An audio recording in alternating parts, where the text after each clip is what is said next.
கிராமத்து வாழ்க்கை வாழ்றதுக்கு நமக்கு கொடுத்து வச்சிருக்கோம் நாங்கள். ஆமாங்க, காலையில் எழுந்திரிச்சோன்னே கட்டுத்தாரி பார்க்கும்போது மாடு கன்று கோழி ஆடுன்னு அவ்வளோ சூப்பராக இருக்குது. இன்றைக்கி காலையில் எழுந்திரிச்சு வந்து பார்த்தா எக்ஸ்ட்ராவாக மயில் வந்து நடனம் ஆடிட்டு இருந்தது. பார்க்குறக்கே ரொம்ப சூப்பராக இருந்துச்சு.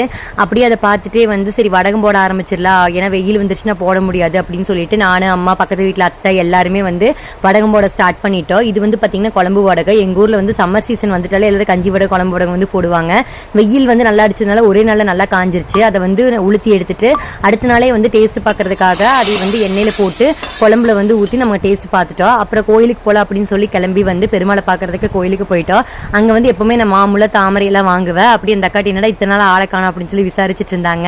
அந்த அக்காட்ட பேசிட்டு அப்படி வேணுங்கிறதெல்லாம் வாங்கிட்டு சாமி கோயிலுக்குள்ளே போய் சாமி கும்பிட்டு தீபமெல்லாம் போட்டுட்டு ஆஞ்சநேயருக்கு வெண்ணெய் படைக்கலாமே அப்படின்னு எனக்கு தோணுச்சு. அதனால வெண்ணெயை நான் கொண்டு போயிருந்தேன். திருப்பி ரிட்டன் வந்து அம்மா சூப்பராக தயிர் சாப்பாடு செஞ்சு வச்சிருந்தாங்க. சாப்பிட்டு இந்த டேவை வந்து நான் கம்ப்ளீட் பண்ணிட்டேன். அடுத்த வீடியோவில் பார்க்கலாம். பாய்.